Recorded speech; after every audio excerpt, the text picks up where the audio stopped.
From the studios in beautiful Oceanport, New Jersey, welcome to the biggest and greatest podcast ever.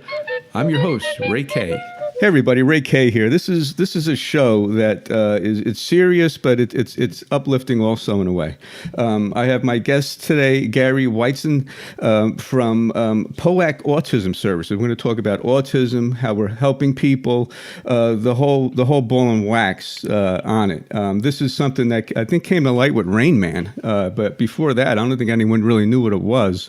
There was an Elvis Presley movie too with a girl that had it in Change of Habit. I think that might have been like the first one, but now it's becoming a little more mainstream, but there's a lot more information that people need to know. And Gary is executive director of POAC. Gary, let's get right into this. What is autism and what led you to starting up POAC? Autism is a neurological condition. So, the brain works differently. And, children are diagnosed with autism. There's not a blood test or a genetic test. It's specific deficits in social communication and behavior. It's a checklist, a developmental checklist that a neurologist will go through or a developmental pediatrician. And so that's how it's diagnosed. We could go into more details for that. The way I got involved, my oldest son, Christopher, who just turned 25 recently, has autism. So I left my working insurance and switched over, and now my whole life is autism and helping kids just like my son. And your son, are there different levels of the autism? Because I see, you go out, you go out in the public and you see different levels of things. I know there's the Asperger's and there's higher ends of it. Exactly. Yeah, I always say one of the most important things to understand about autism, it is a spectrum disorder. And by that, I just mean a range. So you have individuals on one end of the spectrum, severely impacted by their autism. On the one end, all nonverbal. You could have a 20-year-old child and you're brushing their teeth for them still, for the rest of your life.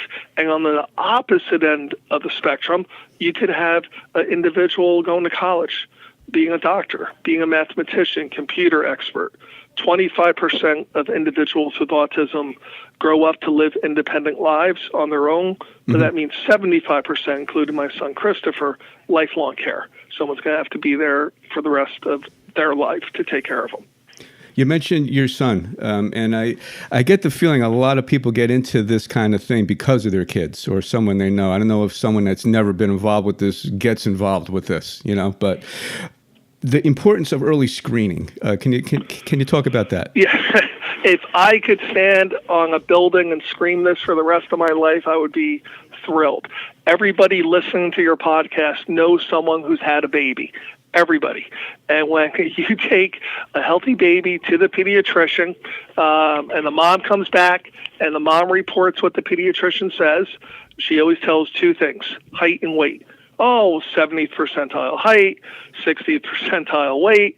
When was the last time a mother or father came back from a pediatrician's office and said, developmentally, my child's, 30 months lower than they should be? It's not being done. The American Academy of Pediatrics, so the doctors in charge of all pediatricians in this country, recommend 5 developmental screening tools for every single child before they turn 3 years old. So that's 3 general developmental screenings and 2 autism-specific developmental screenings. And they have months that they do this. For autism, at 18 months and 24 months, every single child in our country is recommended to be, to be evaluated that they have autism or not.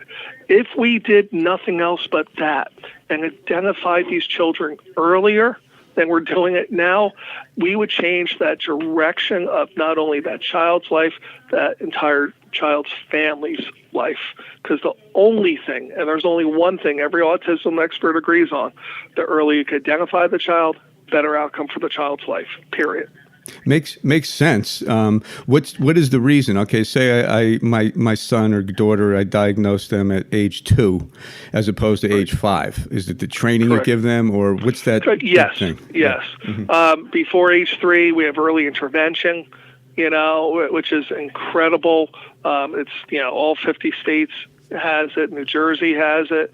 So if you have an 18-month-old, diagnosed, you can be getting services, right now for an 18-month-old child, rather than waiting to the average age of diagnosis is, closer to 5.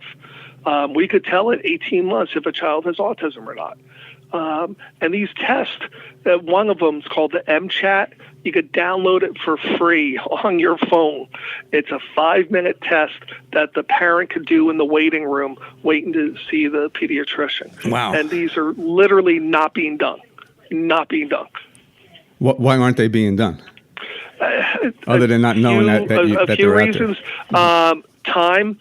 The pediatricians will tell you they don't get paid to spend the extra time with their children. That's one excuse that I've heard, but I don't get it. Like the MChat, it's free, and the mother does it or the father does it while they're waiting in the waiting room. If we could get the message out to every person having a child, every person who's having a grandchild, hey, the Academy of Pediatricians recommend all of your babies get, evaluated 5 times before they turn 3. Why are we not doing that? It's a black and white thing. It's a black and white recommendation, blanket recommendation, 3 general, 2 autism specific. That has to change. That has to change. How many are doing it now, Gary? Is it like really low, like 1 out of 100? Or I bet it's really low, the number. Yeah, nobody knows. I know when I speak to groups, and that's all I do. I speak, in front of to tens of thousands of people a year I'm in front of, and I always ask, raise your hand if your child had 1 developmental screening. I'd maybe get 1 or 2 hands, right? 2, nobody. 3, nobody. 4, 5, I've never had anybody with 5. And that's what's recommended, again, by the American Academy of Pediatrics. Now, this is something that should be on like national news or something, just to tell people. It should be on billboards. Yeah. It should be, the amount of money that Walgreens spends telling us to get our flu shot. I see those signs everywhere. How come we don't have signs and billboards and people screaming at the top of the lungs? Make sure you get your child, developmentally screened 5 times before the age of 3.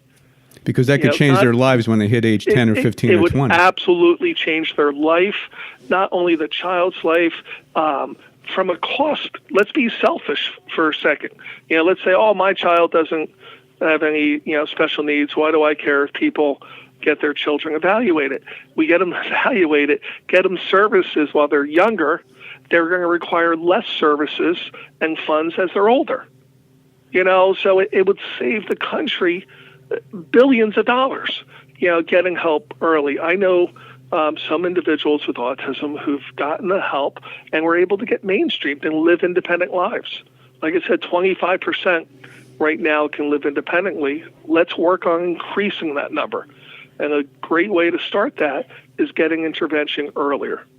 Wow. Well, that's amazing. I never knew that, until you just told me, So I guess the trick is how do you get the word out there? Yeah, just at birthday parties, when your best friends, is having a baby. Hey, make sure you get your child developmentally screened, 5 times, and the first one is supposed to occur at 9 months. So the first developmental screening is supposed to occur at 9 months old. And what is the name, Gary, of that online free service that takes 5 minutes? I want everyone to know that. MChat. Mm-hmm. MChat. That's it. MChat. Yes. Okay. MCHAT. Yep. That's it. It stands for Modified Checklist for Autism in Toddlers. So you could actually download that on your phone for free. Right. Well, let's get that word out. That's just like a total game changer, and it's Exactly. Exactly. Let's talk about. There's a lot of things. Let's talk about this revolutionary thing that you guys are doing. Actually, it was a heartwarming story. It was kind of cute. The little boy that lost his teddy bear and called 911. Yep. Your Autism Shield police training. Can you talk about that? Yeah, POAC is really the leaders and the frontier of training police, fire, EMS. We have trained today over 67,000 New Jersey first responders in autism recognition and response.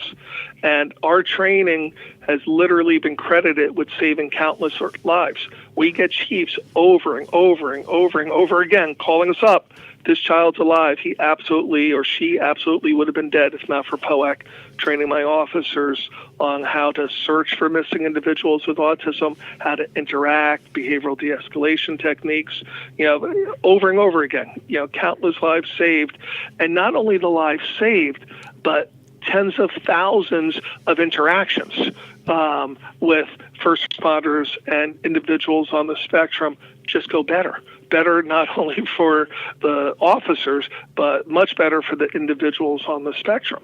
If you have autism, you're 7 times more likely to encounter a first responder than if you don't have autism.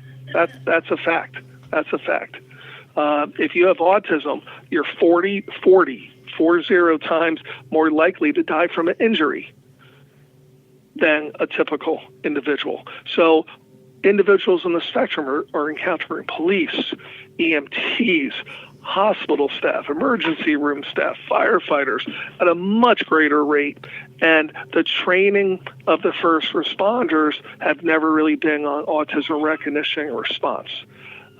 We don't even advertise our training. We don't have to, because what happens every single time we do a training, we get requests for 10 more training.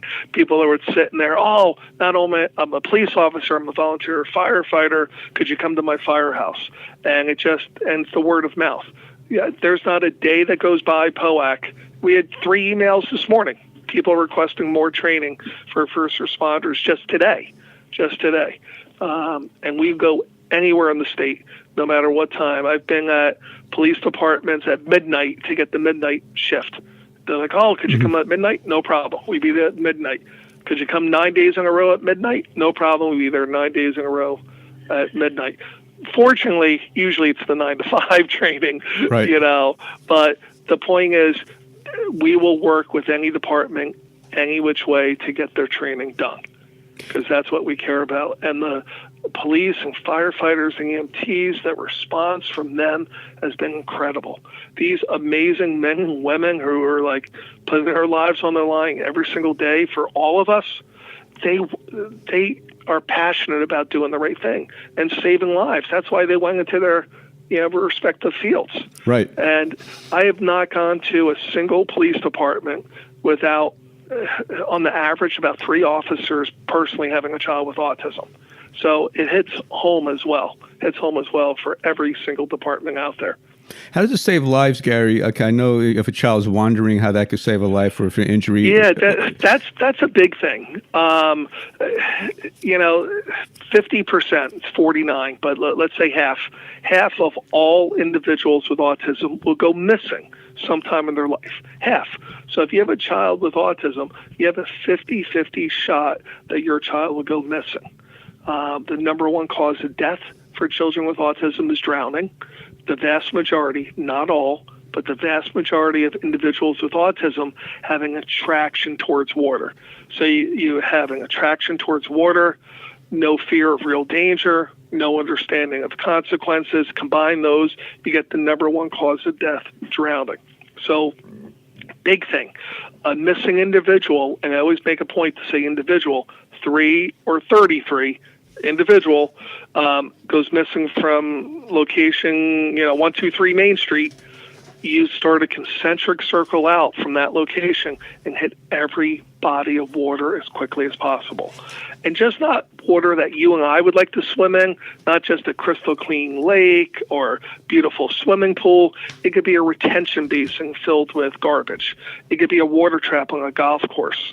Water is water to individuals with autism. Search those places first. A thing with missing individuals with autism, they're not lost. Unlike individuals with Alzheimer's who are lost and confused, individuals with autism who go missing are never lost. They're always going somewhere. They just didn't happen to wander out a door, aimlessly. Oh, no, I'm going to the pool. I'm going to the mall. I'm going to my friend's house. They're going somewhere. So we teach the officers and the dispatchers, was the child looking for something? Were they talking about something? Did you just deny them something? Have they ever gotten out before? Where do you think they would likely go? And so in addition to searching bodies of water, we're hitting those. And we've had officers literally pull children out of lakes and pools and basins at the point of death and save them. Also, our Project Lifesaver. Exists nationwide organization, Project Lifesaver, which we love. It's a transponder unit that the individual wears around their wrist. They could wear it around their ankle if they prefer. And it looks like a funky watch, hospital band cannot be taken off. And it was originally about 19 years ago developed for individuals with Alzheimer's, because we know Alzheimer's individuals wander. It's been expanded to children and adults with autism nationwide. And nationwide, more children and adults with autism are on the program than anybody else. What it does, if your child or adult child is on the program, they go missing, you call 911, my child's on Project Lifesaver, they have their code. Sheriff deputy, it's run by each county sheriff's department. They come out with this antenna device that tracks the individual code for your child's watch. And success rate in 19 years, 100%. There's never been a child or adult, autism or Alzheimer's, on the program not safely returned to their loved ones. Ever. Ever. All of us have heard horrible stories of children who wandered off and were found dead, seniors who wandered off and were found dead. Project Lifesaver, 100% success rate, and the vast majority of police officers never heard of the program. Never heard of the program. That should be a mandatory thing. I mean, absolutely. That, and there's other devices in addition to Project Lifesaver, Angel Sense. Now that's a GPS tracker. I love Angel Sense. So when we do our trainings for first responders, we go over all that. And a huge component of what we do as well is safety training for parents, caregivers, and school personnel as well. We've been talking about individuals with autism going missing. 1/3 of all missing children with autism go missing from a public school. 1/3. And I'm not pointing fingers at a school, because that means 2/3 of the time that they're going missing from mom and dad. But we all have to realize this is the thing. Half of our kids go missing. Half. This is not a small number, and there are black and white concrete things that we can do collectively to dramatically lower that number.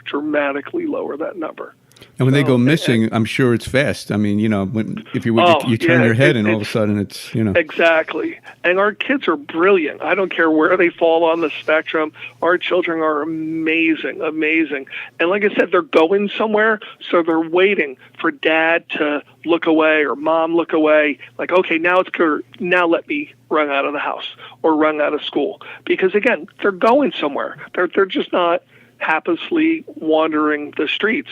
They're going somewhere. So they're waiting they're looking for their opportunity to escape. And eventually, when we teach the individuals with autism, safety skills and the importance of safety, then it's no longer an issue. My son, when he was young, was a runner, got out of the house a few times. Today, I don't think my front door is locked because, his teachers, his therapist, his mother, myself, we've done an incredible job with Christopher over the years, teaching him, life skills and safety skills and just, being the best Christopher he's able to be. So it all helps, the whole education, everything. Even on the child too. Right. Absolutely. Right. Absolutely. Gary, what is it's a little, I guess, of a sad question, but what is the average age of someone with autism or Asperger's? I mean, is it lower than the general public population? Here's the thing. largest study of its kind. They looked at a study of 39 million people. This was in 2017 for the life expectancy for individuals with autism. 36 years old, average life expectancy. 36. And please realize this is nothing genetically that's causing them to die early. It's not like a heart defect or anything like that. It's accidental deaths, drowning, suffocation, poisoning, hit by cars. So these deaths are preventable. Like I said earlier, 40 times more likely to die from an injury, because of injuries, than a typical child. 40 times more likely. Wow. So now this is a real thing. One of the things POAC does, we a few times a year we do free swimming lessons for any child with autism, because again, number one cause of death is drowning. So let's teach our children how to swim. Every single child, and I say every, not most, every single child with autism has to know how to swim. Period. And we maintain a database in New Jersey of all 21 counties of the best instructors and best facilities to teach individuals with autism how to swim, and we update it constantly.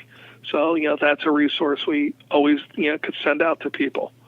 Not only for saving their lives, because I guess it's a good exercise and it's fun to do. Exactly. Yeah, which is always good, and it's fun.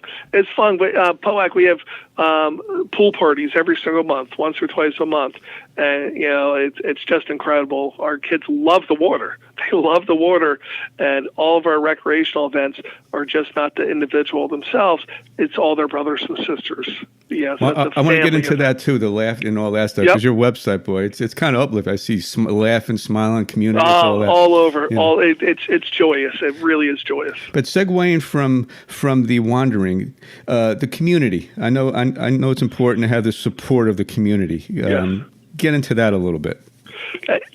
I always tell parents of recently diagnosed children, we get those phone calls all the time, crying dads on the phone, sobbing on the phone, or a parent, a mom, just tell me what to do next. Or what do I do to help my child? I always say the first thing, you need to build a community of support. A community of support with autism, in my opinion, is one of the most important things out there. The numbers of autism is staggering. In New Jersey, 1 out of every 34 children in New Jersey have autism. Nationwide, 159. It's more than AIDS, cancer, diabetes, cystic fibrosis. Is it just Down a lot of the draw that New Jersey happens to be the highest, or are there any reasons for it? Or some theories back and forth. One, we have a ton of school districts, over 500 school districts, and we measure it really, really well. So I think that's part of it, that New Jersey may measure it better than some of the more rural states. Also, New Jersey has some great services. So, we do get some families moving to New Jersey because New Jersey does have really great services for children with autism. And then, there could be environmental factors as well that might be impacting that, but nobody knows for sure. Okay. But even the nationwide number is 159. It's huge. Right. It's huge. Right. So more boys than girls have it because there is a genetic component. About 3 to 4 times as many boys have it there than is. females. Okay. Mm-hmm. Yes. Mm-hmm. Mm-hmm. The community, back to that. So. Back to that. So, with those numbers, right? You figured, in New Jersey, 1 out of every 22 boys in New Jersey has autism. You would think you would be surrounded, like, oh, great. But you're going to have all these friends. There's such a sense of isolation for many parents. I know Christopher's mother and I went through that. We felt like we were the only ones out there. And we quickly discovered we weren't, that there were groups out there, support groups and special ed PTAs. You need to really build that framework of support around you. My closest friends in the world all have children with autism. I have met people that I never would have encountered before, never would have known if it wasn't for me being part of this community. So not only do I have parents who have special needs kids, and not just autism, Down syndrome, and other special needs, epilepsy, and we're all connected. We have a bunch of attorneys, that specialize in special needs issues that are part of our community, and we can call them up, and they're part of our online groups, and they answer questions, and doctors and clinicians and therapists. It's amazing. It's amazing. I could hang up the phone right now and get a doctor, a therapist, a speech therapist, occupational therapist, an attorney, a parent on the phone in 2 minutes. From any part of the world, we could do that. That's the community of support. So we have an online support group, the New Jersey Autism Warriors. It's a Facebook group. So it's a closed Facebook group just for parents in New Jersey, but there's groups like that throughout the country. We have 3,900 New Jersey parents on there, families on there, I should say. And so 24 hours a day, we get hundreds and hundreds of posts and questions 24 hours a day. And no matter what it is, where do I go? My son needs a haircut, and he's terrified of getting his haircut. Where do you go? How do you get a child to swallow a pill? I need a good neurologist. Or my son's developing seizures. Where do you go? Or, oh my God, my daughter just had her first recital, or she got straight A's on a test. Those things too. Those wins. Those wins that we get all the time with the hard work that our kids and families are putting in. To be able to share that and know you're not alone is everything. To go up to a parent, if you're having a bad day or a great day, and you say to them, well, you know what it's like. And they're like, yeah, I know. And they don't have to say anything else. It's just that sense of, I'm not walking this walk alone. How nice is that for anybody out there? But for us, I've always said that autism for my family has given us many, many gifts. Many, many gifts. Not only many incredible people in my life, but to realize how hard it is to work and to witness, the small miracles that my son makes all the time because of his never-ending, work that he puts in to be a better person, better than his dad, every single day.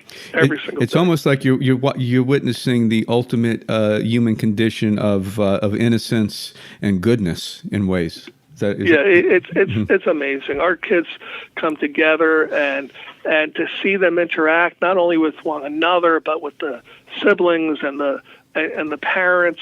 It's amazing. And to know that we're at an event with 3,000 people and we literally know every single person's name. Not only do we know their name, we know their story, we know their kids' names, we know the grandparents of the child's name, and everyone is looking out for everybody else. Everybody. The whole thing we used to say, it takes a village. But, well, we're way bigger than a village. We're like the East Coast over here. We have so many people. And that community support is so important. You don't want to isolate yourself. You want to join the groups. You want to get involved. Definitely get involved with your special ed PTA, not just if your child is autism, but any special needs. Get involved. You want things to change. You may be the one making that change, but you won't make that change unless you get involved and surround yourself by similar people with, similar goals. And our goals are very simple. Our goals for our children are the goals for every child. Give them the best we can, the best tools we can, the best opportunities we can, and encourage them to be the best that they're able to be. That's for every child. That seems a little key to me because I would venture to guess that a lot of people going, through I don't want to call it hardships, but it's not easy. If you have a child. There's challenges here. Absolutely. Yeah, the challenges are, and maybe maybe they feel isolated. Maybe they don't want to go out with their other friends that are having great times. And, is that, I could see how, unless you know about something like your charity, your POAC, or these Right. other things, it could be a rough life unless you reach out to other people that understand. Absolutely. It's extremely isolating. And, what we do, we're constantly reaching out. I was in Lowe's, the furniture place, the hardware store yesterday. Right. And I'm looking at a mirror, and my son Christopher's with me, and the man helping me, the older gentleman, was like, "Hey, does he have autism?" And it's obvious if you know autism. And my son has autism. I'm like, "Yeah." He goes, "Oh, my grandson, was just diagnosed." Well, I led him on the path. I went to my car. I got a POAC brochure, gave him all the information, and he didn't know about it. It's his son's son. I'd never heard of POAC before. So we're going to be able to change his life. And talking about bringing community in, like, we're always looking for opportunities that way. There's so many schools, key clubs throughout the country, right? A prime example of incredible key club, I'd like to give a shout out to the Brick Township High School Key Club, an amazing set of incredible young men and young women.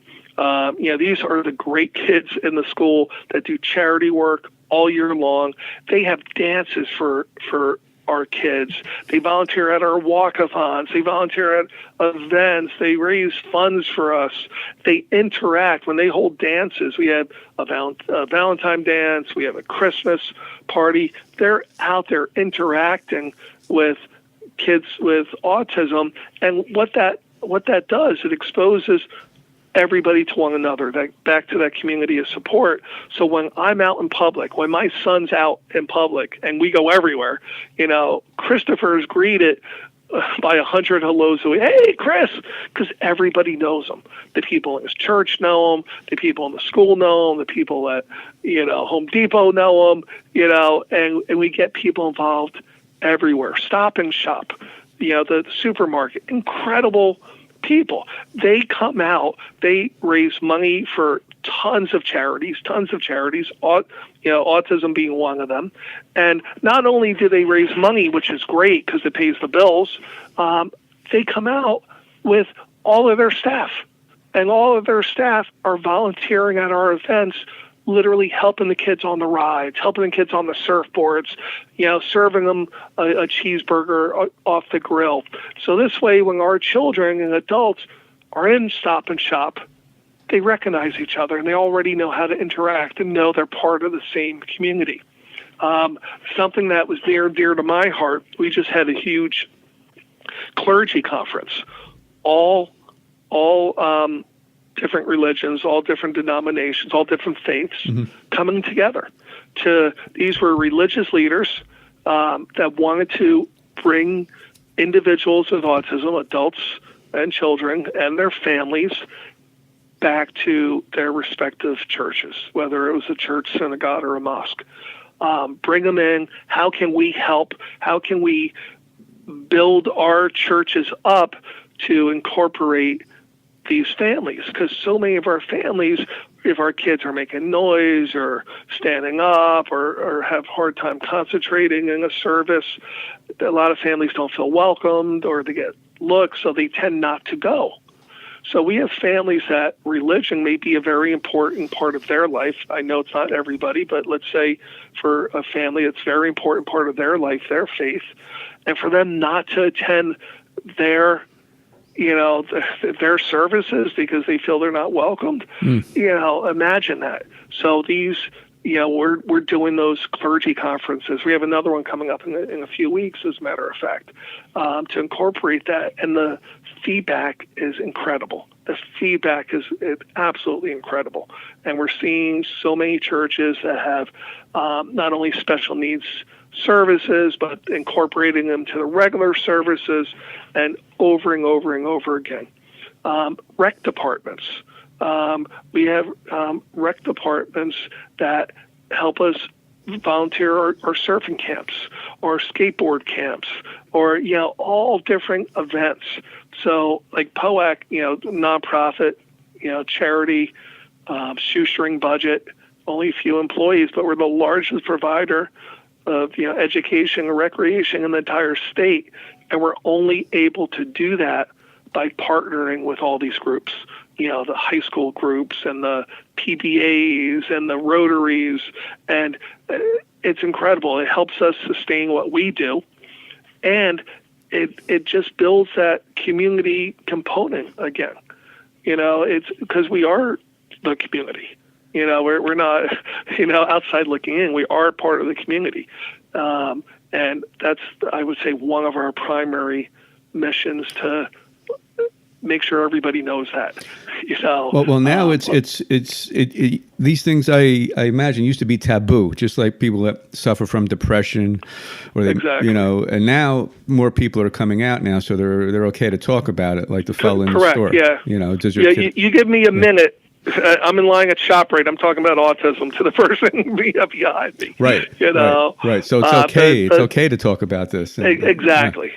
Exactly. Sort of like cancer. Cancer used to be super taboo. Yes. No one mentioned it. I remember when I was a young boy, when my grandfather passed of cancer. Anytime we talked about it, we whispered it. Grandpa's cancer. Whispered the word cancer, because somehow saying it loud gave it power. And I remember when my son was diagnosed, his mom, who's an incredible mother, when he was first diagnosed at age 3, she couldn't say the word autism. She used to refer to it, he has the A word. Mm-hmm. And it took her a little while to be able to, say the word. And like I said, incredible mom, and says it freely now, of course. Right. But yeah, no, it's not. It's just part of who our kids are, and we're out here, and there's a lot of us. Anywhere I go, I was, at a police training, and I think I had like 180 officers in front of me.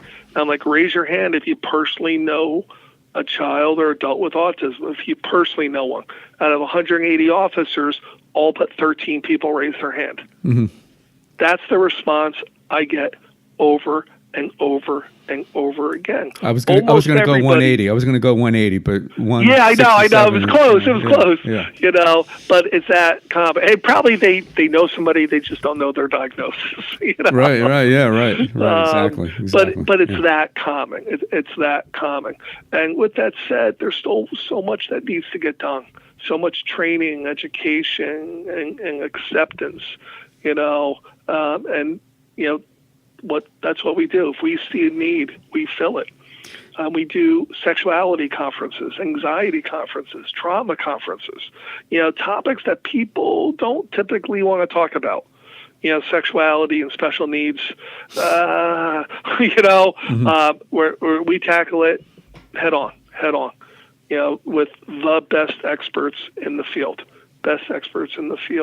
And the people that come out to the trainings and the conferences are, I think, forever changed by the knowledge they receive.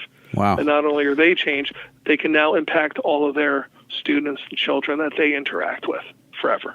Sorry, go ahead. I was going to segue into something else, but go ahead, finish that thought. No, I was going to say, I have teachers all the time come up and tell us, I changed the way I teach now because of what I've learned at POAC. All the time that happens. And they say, I've changed the way I teach, and now I'm reaching children that I was never able to reach before.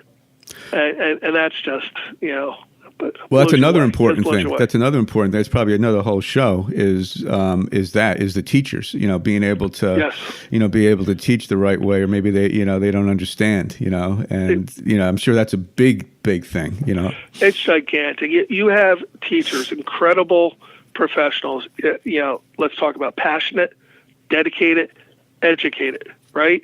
And they want to help children. They were not given the tools, the training, the skills necessary while they were in college getting their degree. Absolutely not. Absolutely not. That's where POAC comes in, through professional development. That's like one thing we charge for, because the schools have budgets for it. So we're able to go in and do professional development, training in the schools, concise training, with the educators, to let them know how to teach somebody with autism, because the way you teach somebody with autism is very different from the way you teach other individuals with special needs. It's a different learning process and a different teaching process. And if you do it wrong, what you're going to do is increase problem behavior and have, decrease learning. So it has to be done right. And the teachers want to. And again, some of our biggest advocates and supporters are teachers and paraprofessionals in the classroom. It's amazing the support. Reading your website, Gary, I saw how important IEP is. I know you give advice on that. I mean, there's a whole thing with that. To put it in, I guess, to make sure everything's in and followed. Exactly, because again, it goes back to education process. For those in your audience who don't know what IEP is, it's an individual education plan. So let's say you have a child with learning difficulties, special needs, autism, or XYZ, doesn't matter. You develop with the school IEP, the individual education plan, on what your child's going to be working on for the next year. We're going to be working on this. And often we see goals like, we're going to increase communication. We're going to decrease problem behavior. We're going to increase socialization. Now, to a lay person, that sounds great. Wow, those are incredible goals. They're horrible goals because there's not specific or measurable. What does increased socialization mean? No. Concrete, measurable, and if people go on to our website, POAC.net, POAC.net, we have specific articles on what a good IP looks like. A smart IP, it's called. And little things like that make a huge difference. To do an evaluation of the child's skills, because with autism, that's very unique compared to any other child out there. Your skill level, my skill level, pretty flat. Could be high, could be low, but pretty level for the most part across all domains. Every individual with autism, again, every, not most, every, has splinter skills. Some skills are much higher developed than others. There's not a family member out there that has a child with autism that has not said, oh my God, how can he do this when he can't even do that? And they also say the converse of that. Oh my God, how come he can't do this when he's able to do that? Because they have some skills much higher developed. The problem for teachers, to bring it back to teachers, every other student they have that's able to do XYZ, well, they learned all the pre-skills underneath that. Not with autism. A child with autism could be able to speak, but not follow direction yet. Could do A, but not be able to do C, that every other child would be able to do. How do we know that? With a thorough evaluation of their skills. And again, if you want to know what they are, they're on the POAC website, listing them out. The ABLES, VB-MAP, or the PEAK assessment is our one that we recommend parents do. Educators should be doing in schools. So there's specific tools out there. We have 80 years of science on how to teach kids with autism. Science, not what you and I think works. That 80 years of what we know works, scientifically, proven, without a doubt, works. And we know how to do it. We just have to get the tools back into the teacher's hands so they're able to make the impact onto our children. And again, we love teachers at POAC. Absolutely love the teachers and the paraprofessionals who we consider teachers, because they're the ones spending the majority of time with our kids every day in the classroom. Well, the more the teachers know, I would think, just, from my own making my common sense ideas, the more students know. I mean, logically, you would think there's bullying situations, but the more... Exactly. Right? So there's that issue. Mm-hmm. And things, stuff is very logical. A percentage of children with autism can't speak, right? About 15% never learn to speak. Doesn't mean they can't communicate through sign language or using pictures, or the use of iPads, and applications for the iPads have changed special ed. But let me give you an example that how things are just done wrong. I talk to parents and educators all day long of nonverbal children. So kids who can't speak. Doesn't mean they can't communicate, but it means that they can't speak. And they're struggling, and they're trying to teach them sign language. And like, oh, it's not working. It's not working. Well, I teach workshops on teaching sign language to individuals with autism. And I ask, let me ask you what words you're trying to teach them. More? Thank you. and please. Yes, how'd you know? Teaching a sign like more, and more is just picture your two hands coming together with the fingertips repeatedly. That's the sign for more that is taught to every autistic student who can't speak that they're trying to teach sign language for. The problem is, if I went up to you right now and put out my hand and I said, oh, could you put more in my hand? Your question would be, well, more what? Exactly. So we have children signing more, and we don't know what they want. So picture a child who's thirsty, and the teacher knows he's thirsty, right? But he's thirsty for water, right? And the sign for water is your three fingers in the shape of a W underneath your chin, right? But he's signing more because that's the one sign they taught him. And, oh, you want milk? And they put milk in front of him. No, he kicks it off the table. Oh, you want juice? Oh, no, he signs more again. Oh, you want soda? And now he thinks, well, why should I even bother talking to this person? They're never going to understand me. Versus if the student was taught the sign for water, and that's what they want, and every time they do this sign, they get water, that will dramatically increase the use of communication for that child. So using a generalized sign like more actually hurts the development of language. In fact, the workshop title that we teach on sign language is No More More. I never want to see the sign for more ever again for any children with autism, ever, because it's actually hurting the children. It's hurting the development of their language. So it's just education, so they know that they got to get more specific in these sign languages? Exactly. And we teach how, and there's more subtle things to it and stuff. But little things like that a layperson could understand. Well, that makes sense. Ask for water instead of more. Like, you don't go up to the counter of McDonald's. All right, I want more, please. Oh, no, what do you want? Oh, I want more. Well, more what? So learn the sign for I don't want to say duh, but it's like it's so common sense. You want to get the thing you want. It's so common sense. Yeah, please say duh with me. Duh. 1, 2, 3. It just makes sense. Yeah. It just makes sense, and that's what we do. I always joke that I'm Irish. So I like our trainings to be meat and potatoes. I want our trainings to be real. So every POAC training, whether I'm doing it or one of our specialists in behaviors or one of our doctors, whoever's doing the training, the goal is for the people attending the training, parent, educator, caregiver, walks away with concrete stuff that they can help the children they work with. Black and white concrete stuff that they can help a child. And we know how to do it. The importance of diet. How important is that in this? Diet's big. Okay. A lot of children with autism, have very restrictive diets, self-imposed.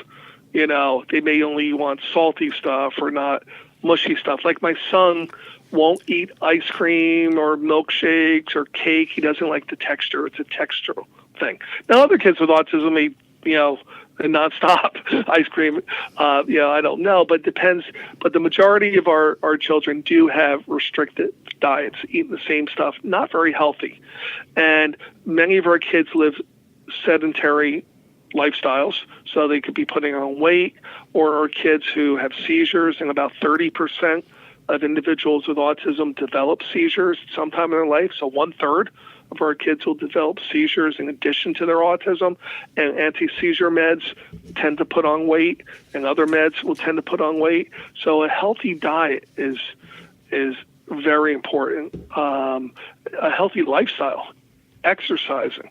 My son was overweight, and his mother and I got together and were like, nope, we're changing this. And he dropped 30-something pounds, Whoa. And he looks great. And, he's all about, no, it's healthy choices. He has not had a slice of pizza in 4 months. In 4 months, I don't even know if I could do that. I know. Yeah. Well, we're doing it because he's doing it. Right, he's but teaching you. I know. It helps me too.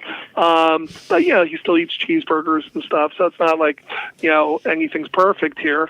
But no, the diet, very important. To expand what they eat is very important, and to be healthy.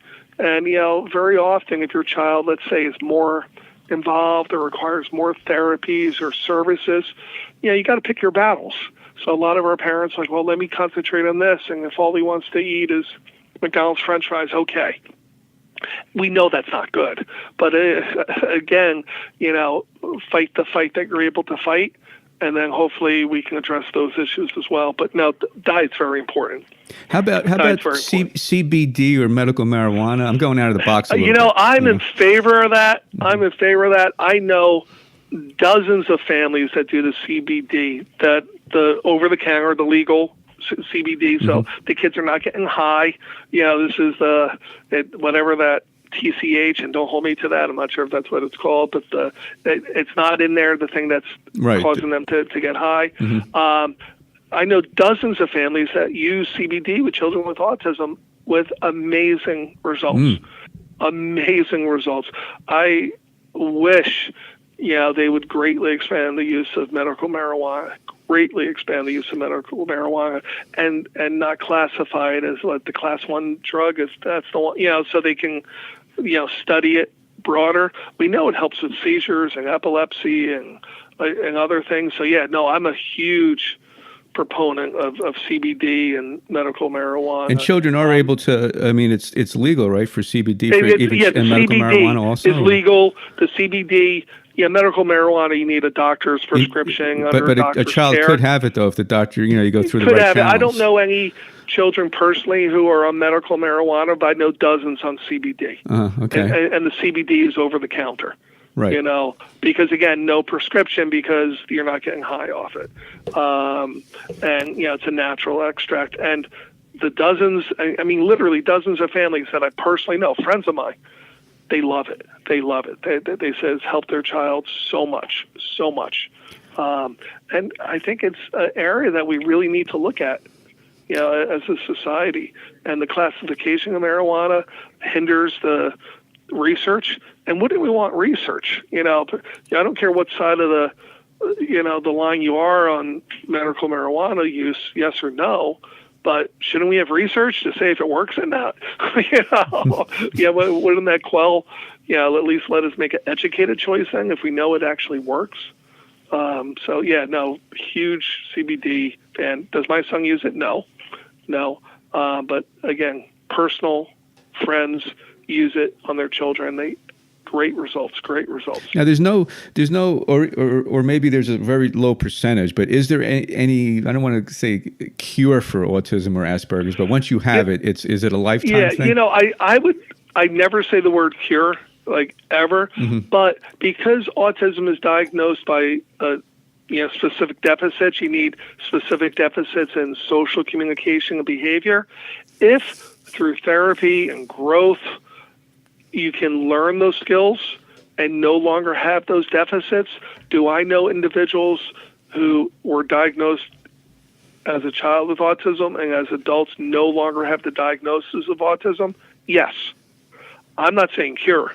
I'm not saying cure. I have diabetes type 2. I'm losing weight. I'm getting my diet and blood sugar in order. I can lose my diabetes.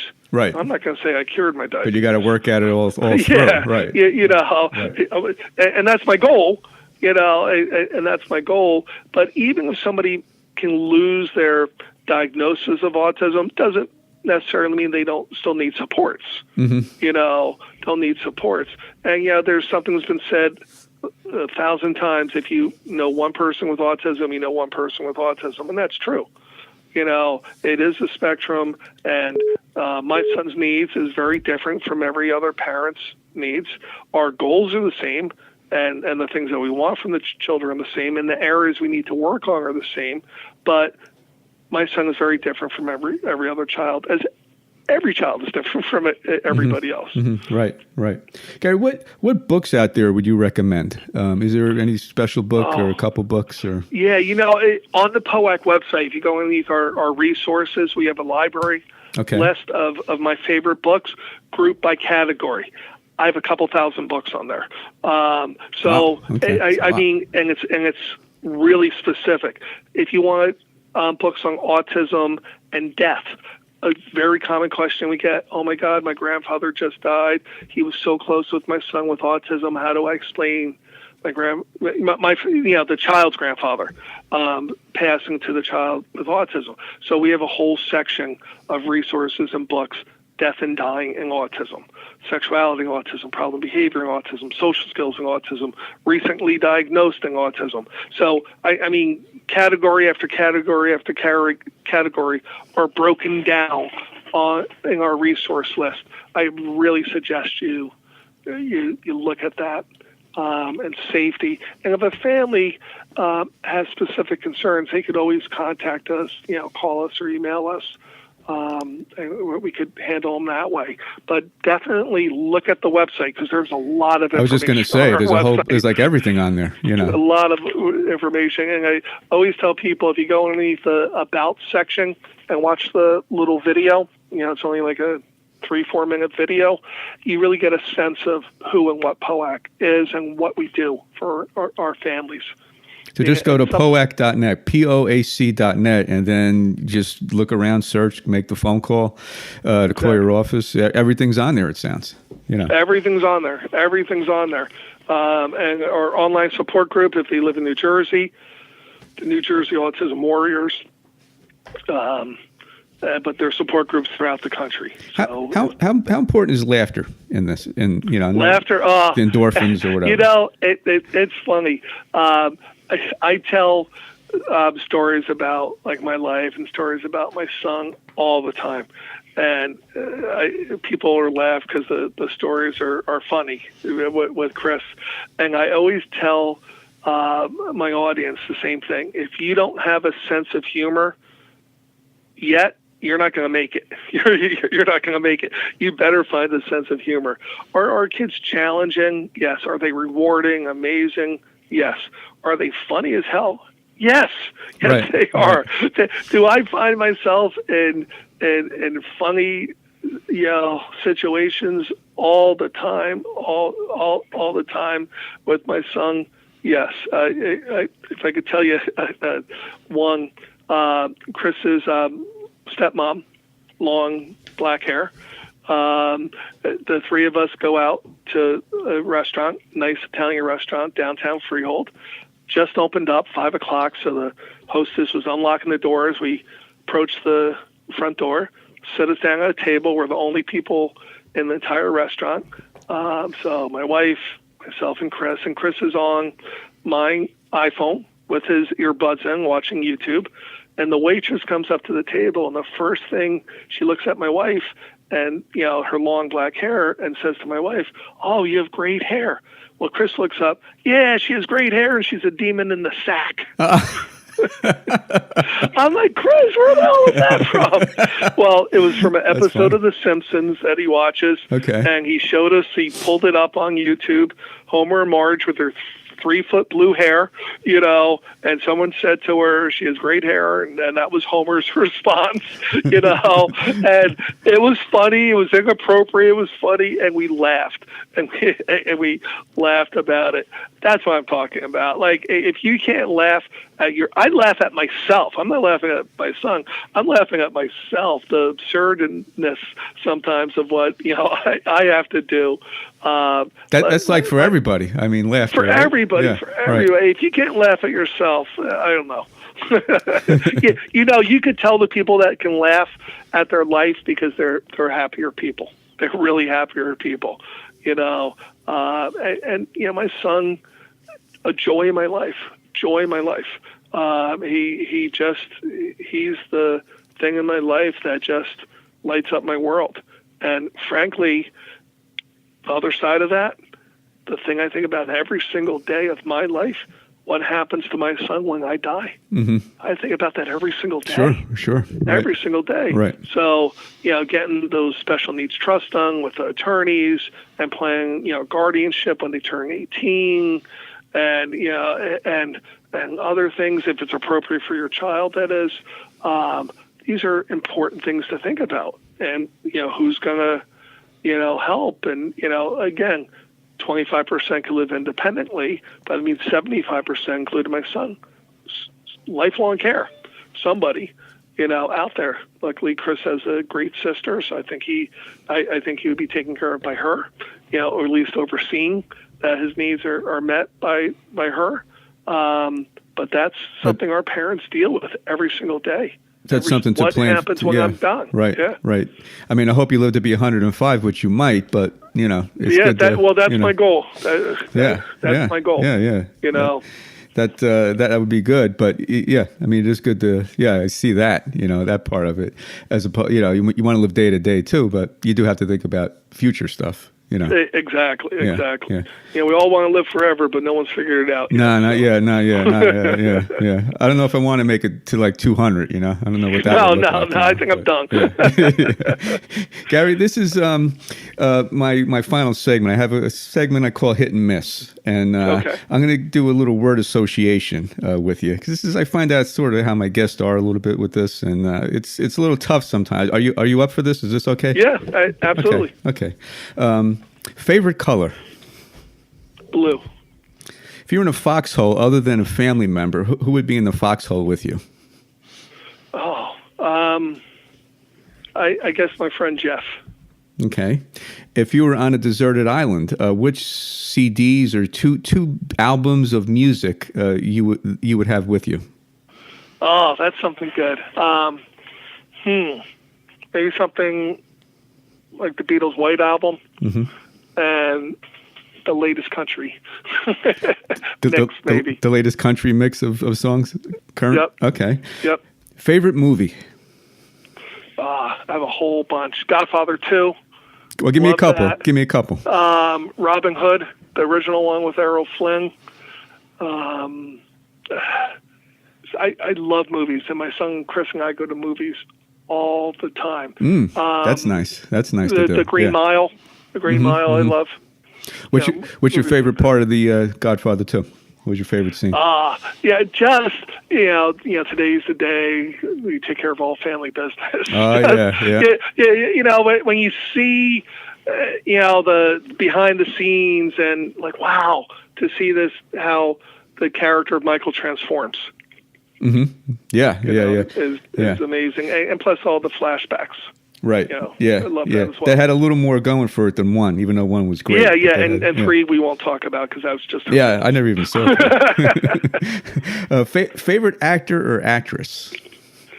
Danny Kaye, which you might not even know. Danny 1941. Kaye. Yeah. Nice. I love Danny Kaye. Absolutely love Danny Kaye. Favorite actor and what was the other person you said? Well. I said or actress, but who's your favorite actress? Danny Kaye. I just love Danny Kaye. His the musicals and all that? Yeah, I just love him. Old school. Okay. Yeah, absolutely. Yeah. Ocean. What comes to mind when you hear ocean? We do surfing camps for the autism community. We're actually having 3 surfing camps this year. Every time I see ocean, I could just picture a sea of, one time we had, I think, 100 boards in the ocean with children with autism surrounded by lifeguards and volunteers. When I think of the ocean, I just think of the faces of our kids just filled with joy, and the volunteers. We have kids with autism literally speaking their first word at our surfing events. Whoa. But we had a young surfer, young kid, long hair, no money, surfboard was his biggest asset that he owned. This young surfer, 18-year-old kid, right, was so moved by volunteering, he gave his surfboard to a child with autism that day. Just gave it to him. Because, we see that all the time. So when you say ocean's this special place, and, where hands off to surface healing, and Izzy, the guy who started all the, he was the forefather of the autism surfing things that we do now. So I love him, and events because of Izzy, and there's so many organizations out there doing surfing events now and we've never turned away a child. We keep registration open for a month. And if you register during a month, I will get you in the ocean on a surfboard, guaranteed. Whoa, guaranteed. Okay. Hey, I picked a good word on that. That was a good one. That was a good one. Yeah. I'm assuming on this, but are you a Mets fan or a Yankee fan? Mets fan, 100%. My third grade teacher, Mrs. Roth, diehard Mets fan. I've been a Mets fan since third grade, highs and lows. Thank you, Mrs. Roth, wherever you are out there. Where were you when they traded Tom Seaver to the Reds? You bring up sore subjects. Hey, that was a big one. I've been a Mets fan forever, and even when they're bad, they're still my favorite team. Hey, 1969, that was the year, That was. Yep. Have you ever, most famous person you ever met? Couple presidents. Who? Bush, Clinton, celebrities, but President Bush, President Bush Clinton. 1 or Bush 43? Bush 1. Okay. The first Bush. And any insights? And I met First Lady Hillary Clinton when she was First Lady. Yeah, we were on a trip in Washington for autism, and we met him that way. Any insight on Clinton or President Bush? No, I just as long as people do the right thing by my kids, I don't care what side of the aisle you sit on at all, because there is no religion or politics when it comes for special needs. We're on both sides of the aisle. So hopefully, that no matter what your beliefs are politically, emotionally, spiritually, you just are doing the right thing for children that need the right thing done for them. Right. Right. So I will work with anybody if they help my children. Period. Have you you're in the Shore, Jersey Shore. Yep. Ever meet Springsteen? Springsteen, we've met a couple times. When I was younger, he's just a legend down here. He used to go to my church, St. Rosalima, and Freehold. That was his hometown, Freehold, New Jersey. He's known on Halloween, him and his wife, to stand at his house over in Rumson and hand out candy bars to every kid who comes out to the front door. He's just original Jersey. And he's just out there, which is great. Favorite hobby? Your favorite hobby? I love reading and watching movies, especially with my son. Mm-hmm. But just chilling. I work a lot. I work like 80 hours a week, so I don't have so much time. The thing I enjoy doing most is teaching. I come alive in front of a audience teaching, that I can take what I've learned over my life and impart that to the audience. That if I could do one thing, it's not a hobby because I get paid for it, but I love it. I would do it for free. Mm-hmm. Don't tell anybody, but I would do it for free. Yeah. Nice. A couple more. Favorite season? Fall. 100% fall. Okay. And if you had one wish that would come true, if you wished it regarding autism, what would it be? This isn't easy, this stuff, I told you. So. Yeah, that's a hard one. One wish. Mm-hmm. I wish that every individual with autism receives every service and accommodation that they need to be the best them that they can. And we're not there yet by a long shot. We're not. Kids are not getting educated the way they should be, not getting the services that they deserve. What inning are we in? Are we in the third inning or first inning? I mean, how early is this stuff from where we can go? First. Still in the first inning. Okay. First inning. And, once kids turn 21, their entitlements go away. Like, you're entitled, if you're in special ed, to stay in school until you're 21, and you get educated, and you got money there. But after 21, adult services, it's rough out here for adult services. It really is. It really is.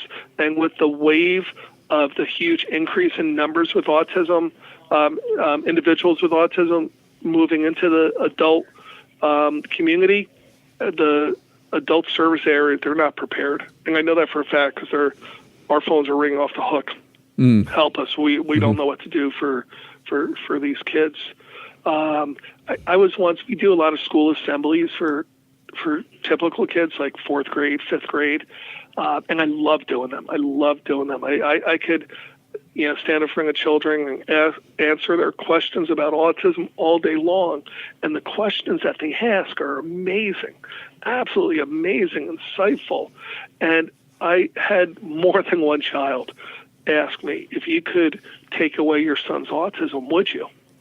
And that's a heavy question. It is, yeah. And the way I answered it, and I answer it the same way every time, is if I could take away my son's anxiety that he lives with, because anxiety is a big part of many individuals with autism, I would take away my son's anxiety and what that does to him, that fear, away today. But the challenges of his autism, how hard he has to work because of his autism, that makes my son my son. And I love my son. So no, I wouldn't take away his autism. I would like to make his life better. That's what we're trying. But that's part of who he is. I love him, and at the same time, I want to take away the things that cause him pain. So, and that question's asked by 10-year-old children. 10-year-old children, really more insightful than us. Yeah. There's no inhibitedness, Nothing. Yeah. They will ask anything. Gary, that was one great hour. Actually, more than that. I really thank you so much for coming out and sharing all this for our audience, for the world, really. It was great having you. I really appreciate your time. Maybe we'll have you out again, to talk more about it. Please. Yeah. Thank you so much. And I so appreciate exposing, our organization to your audience. And like I said to you before you started the tape, I'm thrilled if one family member out there hears about us and never heard of us before, and we can help their child and their family. That's why we do what we do every single day, is to make lives better for children. Our tagline is making a difference today. That's what we do. So thank you for helping us spread the word, and please count us as a resource anytime you need us. We'd be here for you and your audience. Absolutely. That was Gary Weitzin, POAC Autism Services. I'm Ray Kay. We'll catch you next time.